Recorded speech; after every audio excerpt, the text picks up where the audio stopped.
Hi friends, నేను మీ వెంకటేశ్వర రెడ్డి. మరి TS syllabus ను బేస్ చేసుకొని సపరేట్ గా తెలంగాణ సిలబస్ ను బేస్ చేసుకొని maths 5th class 13th lesson, మరి 5th క్లాస్ లో 13th లెసన్ వచ్చేసరికి భిన్నాలు. సో బేసిక్స్ కాన్సెప్ట్స్ బేస్ చేసుకొని ప్రాబ్లమ్స్ క్లియర్ గా ఇవ్వడం అయితే జరిగింది. మరి ఈ ఫ్రాక్షన్స్ టాపిక్ ను బేస్ చేసుకొని టెక్స్ట్ బుక్ లో ఇచ్చినటువంటి ప్రాబ్లమ్స్ క్లియర్ గా ఎక్స్ప్లెనేషన్ ఇవ్వడం అయితే జరిగింది. ఫ్రెండ్స్, మ్యాథ్స్ ని బేస్ చేసుకొని ఎవరైనా మన వీడియోస్ తో పాటు ఆన్లైన్ ఎగ్జామ్స్ కూడా రాయాలని ఇంట్రెస్ట్ ఉంటే నా నెంబర్ కి కాల్ మెసేజ్ చేయగలరు. మరి నా నెంబర్ 8341949272. కంప్లీట్ మ్యాథ్స్ కు సంబంధించి వీడియోస్, ఆన్లైన్ ఎగ్జామ్స్ కేవలం 200 రూపీస్ మాత్రమే. విల్లింగ్ ఉన్న వాళ్ళు ఇప్పుడే ఈ నెంబర్ కి కాల్ మెసేజ్ చేయగలరు. మరి లేట్ చేయకుండా టాపిక్ లోకి వెళ్దాం.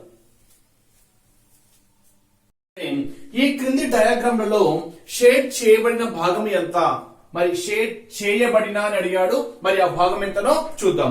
ఫస్ట్ క్వశ్చన్, మొత్తం ఎన్ని ఒక్కసారి అబ్జర్వ్ చేస్తే 1 2 3 4 5 6 మొత్తం 6 పార్ట్స్ లో మొత్తం ఎన్ని భాగాలు అంటే 6 భాగాలు. మరి మొత్తము భాగాల సంఖ్య మనం ఎక్కడ రాసుకోవాలి? డినామినేటర్ లో రాసుకోవాలి. సో మొత్తము 6 భాగాలలో ఎన్ని భాగాలు షేడ్ చేయబడ్డాయి? 1 2 3 కాబట్టి న్యూమరేటర్ లో 3 వచ్చేస్తుంది. సో 3/6 సింప్లిఫై చేసామనుకోండి, 3 1s 3 2s that is 1/2. First దానికి ఆన్సర్ ఏమవుతుంది అంటే 1/2. సో షేడ్ చేయబడిన భాగము అంటే డినామినేటర్ లో మనం ఏం రాసుకోవాలి? మొత్తము భాగాల సంఖ్యను డినామినేటర్ లో రాసుకొని ఎన్నైతే షేడ్ చేసామో ఆ షేడ్ చేసిన వాటిని న్యూమరేటర్ లో రాసుకున్నాం అనుకోండి, ఆ షేడ్ చేయబడిన భాగం ఎంతనో తెలుస్తుంది. నెక్స్ట్ సెకండ్ క్వశ్చన్ చూడండి.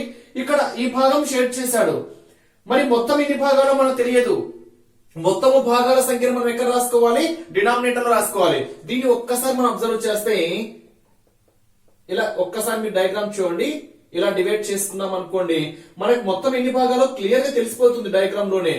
1 2 3 4 5 6 మొత్తం ఎన్ని భాగాలు? 6 భాగాలు. మొత్తం 6 భాగాలలో ఎన్ని భాగాలు షేడ్ చేశాను? ఒక భాగమే షేడ్ చేశాను కాబట్టి షేడ్ చేయబడిన భాగం ఎంత అంటే ఆన్సర్ ఏమవుతుంది? 1/6. నెక్స్ట్ వన్, 1 మొత్తం ఎన్ని భాగాలు? 1 2 3 4 5 6 7 8 మొత్తం 8 పార్ట్స్ కాబట్టి డినామినేటర్ లో టోటల్ 8 పార్ట్స్. మరి టోటల్ 8 పార్ట్స్ ఎన్ని పార్ట్స్ షేర్ చేసాము? 1 2 పార్ట్స్ షేర్ చేసాం కాబట్టి 2/8. 2 1s 2 4s that is 1/4. So దీని యొక్క ఆన్సర్ ఏమవుతుంది అంటే 1/4. నెక్స్ట్ క్వశ్చన్, ఈ క్వశ్చన్ ఒక్కసారి అబ్జర్వ్ చేస్తే ఇక్కడ తక్కువ ఉంది చూడండి, ఇక్కడ దానికి రెట్టింపు ఉంది. అది క్లియర్ గా మీకు ఎగ్జామ్ పాయింట్ ఆఫ్ వ్యూ లో డయాగ్రామ్ క్లియర్ కనిపిస్తుంది. నేను ఇక్కడ వేయడంలో కొంచెం మీకు అటు ఇటు ఉండొచ్చేమో. ఈ షేడ్ చేయబడిన ఈ 3 భాగాలు, ఈ భాగం అబ్జర్వ్ చేస్తే దీనికి 2 టైమ్స్ ఉంది చూడండి, దీనికి 2 టైమ్స్ ఉంది. అంటే ఈ భాగాన్ని మనం 2 భాగాలు అయితే మనకు అలా ఇవ్వలేదు. ఇది 2 భాగాలు ఉంది కానీ మనకి ఇవ్వలేదు అంటే మనం అజంప్షన్ చేసుకోవాలి. అప్పుడు మొత్తం ఎన్ని భాగాలు ఉన్నాయి చూద్దామా? 1 2 3 4 5 6 7 8 పార్ట్స్ ఉన్నాయి. మొత్తం 8 భాగాలలో ఎన్ని భాగాలు షేడ్ చేశాడు? 2 భాగాలు షేడ్ చేశాడు కాబట్టి ఆన్సర్ ఏమవుతుంది? 2 1s 2 4s. Here the correct answer is 1/4. అంటే ఇక్కడ ఇవ్వలేదు కదా, ఇక్కడ ఈ భాగం ఇవ్వలేదు. అప్పుడు మనం మొత్తం ఇన్ కేస్ మీరు 1 2 3 4 5 6 అనుకున్నారు అనుకోండి, ఆన్సర్ తప్పు ఫ్రెండ్స్. ఎందుకని? ఇక్కడ దీనికి ఎగ్జాక్ట్ గా డబుల్ ఉంది చూడండి, దీనికి డబుల్ ఉంది అంటే ఇది 2 భాగాలు, ఇది కూడా 2 భాగాలు. 2 2 4 5 6 7 8 మొత్తం 8 భాగాలలో 2 భాగాలు షేడ్ చేయబడ్డాయి కాబట్టి షేడ్ చేయబడిన భాగం మనకి ఏమవుతుంది అంటే 2/8.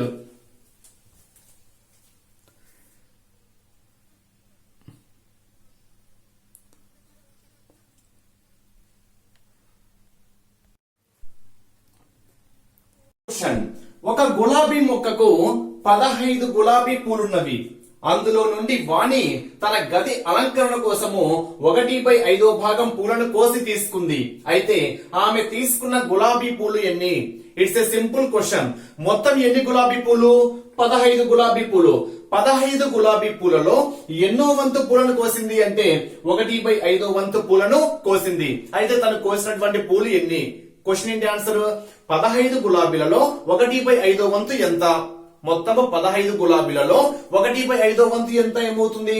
15 ఇంటూ ఎన్నో వంతు? 1/5 వంతు that is into 1/5. 5 1s 5 3s అంటే తను కోసినటువంటి గులాబీ పూలు ఎన్ని అంటే 3. నెక్స్ట్ క్వశ్చన్, జాన్ మార్కెట్ నుండి 12 యాపిల్ పళ్ళను తెచ్చాడు. అందులో 5/12 భాగాన్ని యాపిల్ పళ్ళను అతను ఇంటి వాళ్ళు తిన్నారు. 3/12 భాగం పళ్ళు చెడిపోయాయి. అయితే ఇంకా మిగిలి ఉన్న యాపిల్ పళ్ళు ఎన్ని? అంటే మొత్తము 12 యాపిల్ పళ్ళలో 5/12 భాగము ఇంటి వాళ్ళు తిన్నారు, 3/12 భాగము చెడిపోయాయి.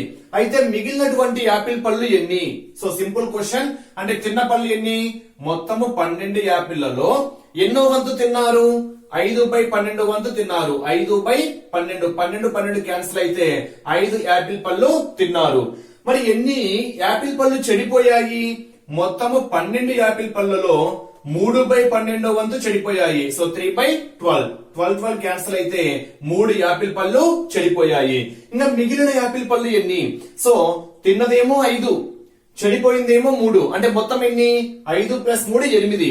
అంటే మొత్తం ఎన్ని యాపిల్ పళ్ళలో? 12 యాపిల్ పళ్ళలో 8 కంప్లీట్ అయినాయి కాబట్టి రిమైనింగ్ 4 అనేటివి మిగలడం జరిగింది. అంటే మిగిలినటువంటి యాపిల్ పళ్ళు ఎన్ని అంటే 4. తిన్నది 5, చెడిపోయింది 3. అంటే మొత్తం ఎన్ని? 8. 12 మొత్తం యాపిల్ పళ్ళు కాబట్టి 12 నుంచి 8 తీసేసాం అనుకోండి, ఎంత వస్తుంది? 4. కాబట్టి మిగిలినటువంటి యాపిల్ పళ్ళు ఎన్ని? 4. ఆ మిగిలినటువంటి యాపిల్ పళ్ళను భిన్న రూపంలో వ్యక్తపరచండి అని అడిగాడు అనుకోండి exam point of view. For example మొత్తం ఎన్ని యాపిల్ పళ్ళు? 12. అంటే మొత్తము అనేది మనకు డినామినేటర్ లో రాయాలి. మిగిలిన యాపిల్ పళ్ళు ఎన్ని? 4. అంటే 4/12 అనేది మనకి ఏమవుతుంది అంటే మిగిలిన యాపిల్ పళ్ళ యొక్క భిన్న రూపము అవుతుంది. దీన్ని సింప్లిఫై చేస్తే 4 1s 4 3s that is equal to 1/3. In case భిన్న రూపంలో వ్యక్తపరచండి అంటే. అదే మిగిలిన యాపిల్ పళ్ళు ఎన్ని అంటే ఆన్సర్ ఏమవుతుంది? 4. అబ్జర్వ్ చేస్తే ఒక తరగతిలో 32 మంది విద్యార్థులు కలరు. వారిలో 3/4 మంది బాలురు. మరి ఆ తరగతిలో గల బాలుర సంఖ్య ఎంత? It's a simple question. So మొత్తం ఎంతమంది విద్యార్థులు? 32 మంది విద్యార్థులు. 32 మంది విద్యార్థులలో బాలురు ఎన్నో వంతు ఉన్నారు? 3/4 వంతు బాలురు ఇచ్చాడు కాబట్టి దేర్ఫోర్ బాలుర సంఖ్య ఇస్ ఈక్వల్ టు మొత్తం ఎంతమంది స్టూడెంట్స్? 32 స్టూడెంట్స్ లో 32 మందిలో ఇంటూ ఎన్నో వంతు? 3/4 వంతు. 3/4 వంతు 30 మొత్తము 32 మందిలో 3/4 వంతు బాలురని ఇచ్చాడు కాబట్టి 32 ఇంటూ ఎన్నో వంతు? 3/4 క్యాలిక్యులేట్ చేస్తే సరిపోతుంది. 4 1s 4 8s 32, 8 3s 24. ఆ తరగతిలో గల బాలుర సంఖ్య ఎంత అంటే 32. ఇన్ కేస్ ఇదే క్వశ్చన్ ఆ తరగతిలో గల బాలికల సంఖ్య ఎంత అని అడిగాడు అనుకోండి. క్వశ్చన్ ఇంతవరకు సేమ్. ఒక తరగతిలో 32 మంది విద్యార్థులు ఉన్నారు. వారిలో 3/4 వంతు బాలురు. అయితే ఆ తరగతిలో గల బాలికల సంఖ్య ఎంత అని అడిగితే సో దేర్ఫోర్ బాలికల సంఖ్య ఇస్ ఈక్వల్ టు మొత్తంలో నుంచి బాలుర సంఖ్య తీసేసినా బాలికల సంఖ్య వచ్చేస్తుంది. లేదా మళ్ళీ ఇది క్యాలిక్యులేట్ చేయకుండా డైరెక్ట్ ప్రాసెస్ ఏ విధంగా చేయవచ్చు అంటే మొత్తము 4 భాగాలలో డినామినేటర్ ఎప్పటికీ దేన్ని చూపిస్తుంది? మొత్తము భాగాల సంఖ్యను చూపిస్తుంది. మొత్తము 4 భాగాలలో 3 భాగాలు బాయ్స్ ఉన్నారు. ఆ రిమైనింగ్ ఒక భాగం ఉంది చూడండి. ఆ మిగిలినటువంటి ఒక భాగం ఎవరు అంటే బాలికలు. లేదా 3/4 మంది బాలురైతే మిగిలిన భాగం ఎంత? మొత్తం 4 భాగాలలో 3 భాగాలు బాలురు అయితే ఆ మిగిలినటువంటి ఒక భాగం ఎవరవుతారంటే బాలికలు. మరి మొత్తం ఎంతమంది? 32. అంటే మొత్తము 32 మందిలో 1/4 వంతు ఎవరున్నారు? బాలికలు ఉన్నారు. మొత్తం 4 భాగాల్లో 3 భాగాలు బాలురు అయితే రిమైనింగ్ ఒక భాగం ఎవరవుతారంటే బాలికలు అవుతారు. కాబట్టి 1/4 వంతు బాలికలు ఉన్నారు. అంటే మొత్తం 32 మందిలో ఎన్నో వంతు బాలికలు? 1/4 వంతు. సో 4 1s 4 8s అంటే బాలికలు ఎంత మంది అంటే 8 మంది. అంటే ఎగ్జామ్ పాయింట్ ఆఫ్ వ్యూలో ఎలాగైనా క్వశ్చన్ అడగచ్చు. బాలుర సంఖ్య అయితేనేమో 24, బాలికల సంఖ్య అయితేనేమో 8. Next question. చెవి రింగుల బరువు 32 గ్రాములుంది. దాని బరువులో 7/8 భాగం వెండి ఉంటే ఆ చెవి రింగులో వెండి ఎన్ని గ్రాములు ఉంటుంది అని అడిగాడు. Simple problems friends. మొత్తం ఎన్ని గ్రాములు ఉంది? 32 గ్రాములు ఉంది. మొత్తము 32 గ్రాములలో వెండి ఎన్నో వంతు ఉంది?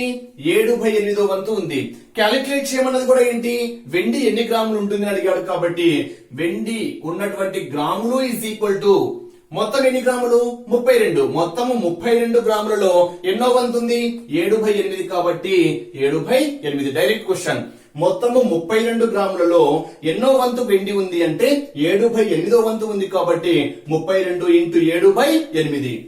8 1s 8 4s 7 4s 28. ఎన్ని గ్రాములు వెండి ఉంది అంటే 28 గ్రాములు వెండి ఉంది. అబ్జర్వ్ చేస్తే రాము 3/4 కిలోగ్రామ్ యాపిల్ పళ్ళను కొన్నాడు. అతను 1/4 కిలోగ్రామ్ యాపిల్ పళ్ళను తమ్ముడికి ఇచ్చాడు. ఇంకా మిగిలిన యాపిల్ పళ్ళ భాగం ఎంత అంటే ఇక్కడ క్వశ్చన్ ఏం అడిగాడు అంటే 3/4 కిలోగ్రామ్స్ అంటే అర్థం ఏంటి? ముక్కాలు భాగము అంటాం కదా. 1/4 కిలోగ్రామ్ అంటే ఏంటి? పావు. సో ముక్కాలు భాగంలో నుంచి పావు తీసేస్తే మనకు అరభాగం వచ్చేస్తుంది కాబట్టి ఇంకా ఎంత మిగిలి ఉంది అంటే 1/2 కేజీ మిగిలి ఉంది అని డైరెక్ట్ గా చెప్పేయచ్చు. లేదా ఇంకొంచెం చిన్న లాజిక్ ద్వారా వెళ్తే మొత్తం 4 భాగాలు, డినామినేటర్ చూడండి, ఇక్కడ 4 ఇక్కడ 4 ఉంది కాబట్టి మొత్తం 4 భాగాలలో 3 భాగాలు కొని 1 భాగం తమ్మునికి ఇచ్చాడు అంటే ఇంకా 2 భాగాలు ఉంటాయి. మొత్తం 4 భాగాలలో ఇంకా 2 భాగాలు ఉంటాయి. యూనిట్స్ ఏంటి ఇక్కడ? కిలోగ్రామ్స్ కాబట్టి కిలోగ్రామ్స్. 2 1s 2 2s అంటే ఎంత మిగిలి ఉంది? ఇంకా 1/2 కిలోగ్రామ్ అనేది మిగిలి ఉంది. లేదా మొత్తం కొన్నదెంత? 3/4 కిలోగ్రాములు కొన్నాడు. 1/4 కిలోగ్రాములు తమ్ముడికి ఇచ్చాడు. అంటే మొత్తము కొన్న దాంట్లో నుంచి తమ్ముడికి ఇచ్చినటువంటి భాగము తీసివేశాము అనుకోండి, మిగిలిన భాగం ఎంతనో తెలిసిపోతుంది. అంటే మొత్తం ఎంత కొన్నాడు, కొన్నదాన్ని బేస్ చేసుకొని తమ్ముడికి ఇచ్చింది తీసివేశామనుకోండి, మిగిలింది ఎంతనో తెలిసిపోతుంది. మరి కొన్నదెంత? 3/4. తమ్ముడికి ఇచ్చింది ఎంత? 1/4. మొత్తం కొన్న దాంట్లో నుంచి తమ్ముడికి ఇచ్చిన భాగం ఏం చేయాలి? తీసివేయాలి. ఆ తీసివేస్తే మిగిలిన భాగం ఎంతనో తెలిసిపోతుంది. హియర్ డినామినేటర్ సేమ్ కాబట్టి 4 3 - 1 ఎంత? 2 2 1s 2 2s 1/2. యూనిట్స్ ఏంటి ఇక్కడ?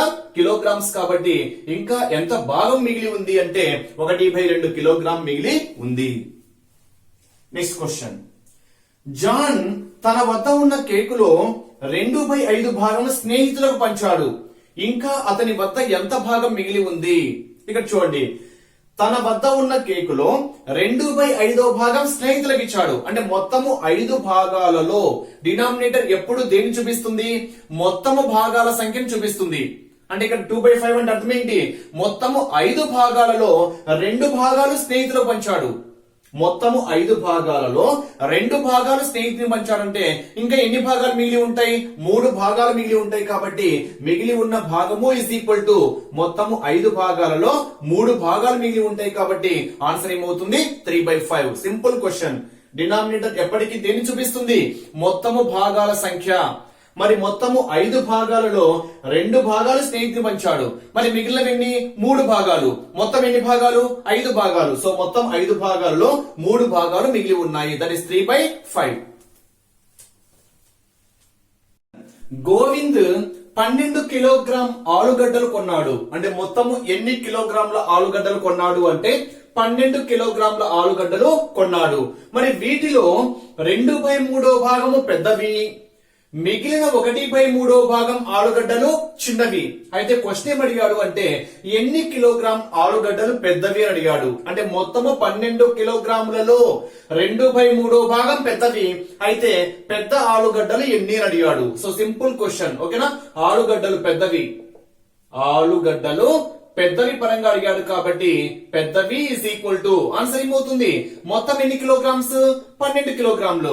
మొత్తం 12 కిలోగ్రాములలో పెద్దవి ఎన్నో వంతు ఉన్నాయి? 2/3 వంతు. కాబట్టి 12 kgs ఇంటూ ఎన్నో వంతు? 2/3 వంతు. Simple question. మొత్తము 12 కేజీలలో 2/3 భాగము. ఎలా చెప్తాం దీన్ని? మొత్తము 12 కేజీలలో 2/3 భాగం అని చెప్తాం కాబట్టి 12 ఇంటూ 2/3.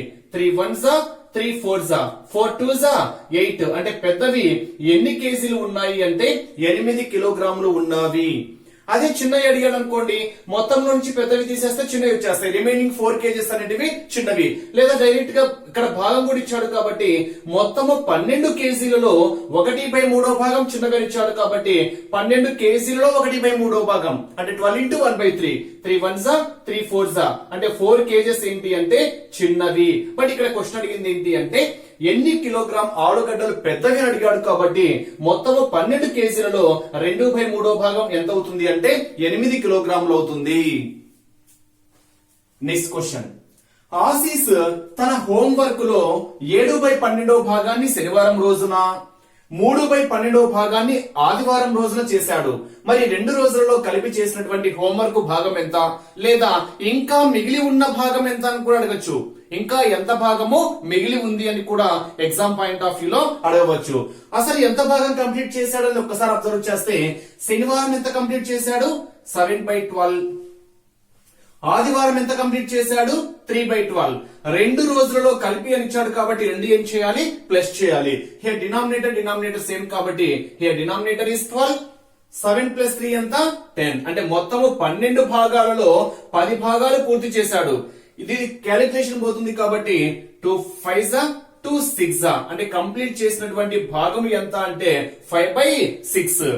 అప్పుడు మిగిలి ఉన్న భాగం ఎంత, మొత్తము 6 భాగాలలో 5 భాగాలు పూర్తి చేశాడు అంటే ఇంకొక భాగం మిగిలి ఉంది కాబట్టి ఆ 1/6 భాగం ఏమవుతుంది మిగిలి ఉన్నటువంటిది. బట్ ఇక్కడ క్వశ్చన్ ఏమడిగాడు అంటే 2 రోజులలో కలిపి ఆశీష్ చేసిన హోంవర్క్ భాగం ఎంత అంటే 5/6. ఒక రోజులో మొత్తం 24 గంటలు. మరి ఆ 24 గంటల్లో రవి ఏ విధంగా కేటాయించుకున్నాడని ఒకసారి అబ్జర్వ్ చేస్తే 1/3 వంతు నిద్రపోయాడు, 1/2 భాగాన్ని చదవడానికి ఇతర పనులు చేసుకోవడానికి, 1/6 భాగాన్ని ఆటలు ఆడుటకు కేటాయించుకున్నాడు. అంటే మొత్తం 24 గంటలను 1/3 వంతు నిద్రపోయాడు, 1/2 భాగాన్ని చదవడానికి ఇతర పనులకు కేటాయించుకున్నాడు, 1/6 భాగాన్ని ఆటలు ఆడుకోవడానికి కేటాయించుకున్నాడు. ఈ విధంగా రవి మొత్తము 24 గంటల్లో దేనిని ఎన్ని గంటల కోసం కేటాయించుకున్నాడు. For example exam point of view లో ఆటలు ఆడుకోవడం కోసం ఎన్ని గంటలు కేటాయించుకున్నాడు అంటాడు. సో సింపుల్ గా ఆటలు ఆడుకోవడం కోసం అంటే 1/6 భాగాన్ని కనుక్కుంటే సరిపోతుంది. లేదా ఆప్షన్స్ లో 3ని బేస్ చేసుకుని అడిగాడు అనుకోండి 3 క్యాలిక్యులేట్ చేయాల్సిందే. ఫస్ట్ నిద్రపోవుటకు ఎంత సమయాన్ని కేటాయించాడు అని ఒకసారి అబ్జర్వ్ చేస్తే మొత్తం 24 గంటలలో 1/3 వంతు 1/3 భాగాన్ని నిద్రపోవడం కేటాయించుకున్నాడు. మొత్తం ఎన్ని గంటలు, మొత్తం 24 గంటలలో 1/3 భాగము అంటే ఎలా రాస్తాము 24 అవర్స్ ఇంటూ ఎన్నో పార్ట్ 1/3 పార్ట్ 3 1s 3 8s అంటే మొత్తం నిద్రకు ఎన్ని గంటలు కేటాయించాడు అంటే 8 గంటలు కేటాయించాడు. నెక్స్ట్ చదవడానికి ఇతర పనులకు మొత్తం 24 గంటలో 1/2 భాగాన్ని కేటాయించాడు. అంటే మొత్తం 24 గంటలలో 1/2 భాగాన్ని అంటే ఎలా రాస్తాము 24 ఇంటూ 1/7 పార్ట్ 2 1s 2 12s అంటే చదవడానికి ఇతర పనులకి మొత్తం ఎన్ని గంటలు కేటాయించాడు అంటే 12 గంటలు కేటాయించుకున్నాడు.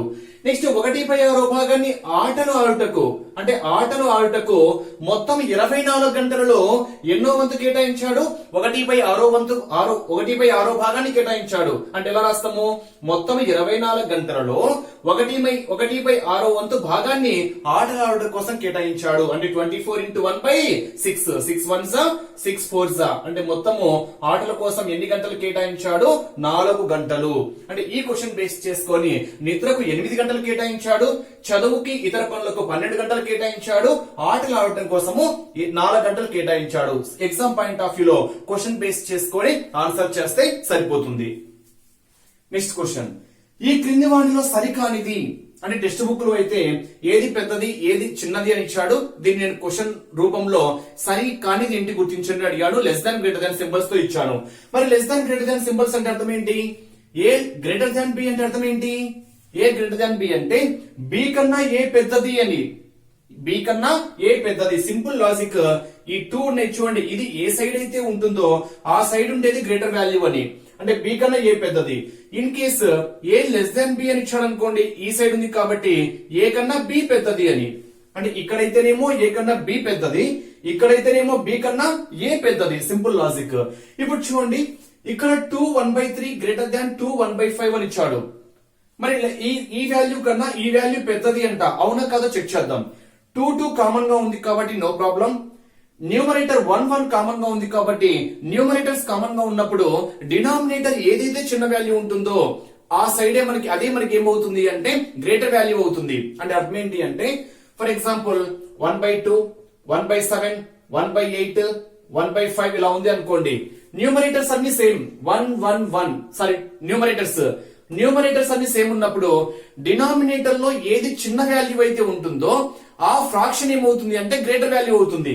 అంటే ఇక్కడ డినామినేటర్ లో 2 చిన్నది కదా, అప్పుడు ఈ మిగిలినటువంటి ఫ్రాక్షన్స్ కన్నా 1/2 ఫ్రాక్షన్ మనకి ఏమవుతుంది అంటే గ్రేటర్ వాల్యూ అవుతుంది. సేమ్ కాన్సెప్ట్ 1/3 1/5 న్యూమరేటర్స్ సేమ్ కాబట్టి డినామినేటర్ లో తక్కువ 1/3 ఉంది కాబట్టి 1/3 గ్రేటర్ అంటే 1/5 కన్నా 1/3 పెద్దది. సో ఫస్ట్ ఆప్షన్ ఏంటి కరెక్టే. లేదు ఇదంతా కన్ఫ్యూజ్ గా ఉంది అనుకుంటే సింపుల్ లాజిక్ మనం ఏం చెప్పొచ్చు, 1/3 అంటే అర్థం ఏంటి 0.33 సంథింగ్, 1/5 అంటే ఏంటి 0.2 కన్నా 0.33 పెద్దది కదా, అందుకని పెద్దది దీనికనేది పెద్దదే కాబట్టి ఆప్షన్ ఏ కరెక్టే. నెక్స్ట్ 1/8 అంటే ఎంత, 1/8 0.8 సమ్ 0.1 సంథింగ్.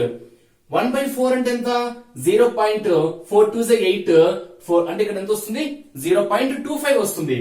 ఇదేమో 4 కామన్, 1/8 ఏమో 0.1 సంథింగ్, 1/4 ఏమో 0.2 సంథింగ్, అంటే 0.2 సంథింగ్ గ్రేటర్ వాల్యూ కాబట్టి దీనికన్నా ఇది పెద్ద వాల్యూ. సో ఇక్కడ ఇచ్చిన కండిషన్ కూడా దీనికన్నా ఇది పెద్దదే కాబట్టి ఆప్షన్ బి కూడా కరెక్టే. నెక్స్ట్ 10 కామన్, 1/2 అంటే ఎంత 0.5, 1/4 అంటే ఎంత 0.25 అంటే ఏది పెద్దది 0.5 పెద్దది, కానీ ఇక్కడ ఏమి ఇచ్చాడు దీనికన్నా ఇది పెద్దదని ఇచ్చాడు.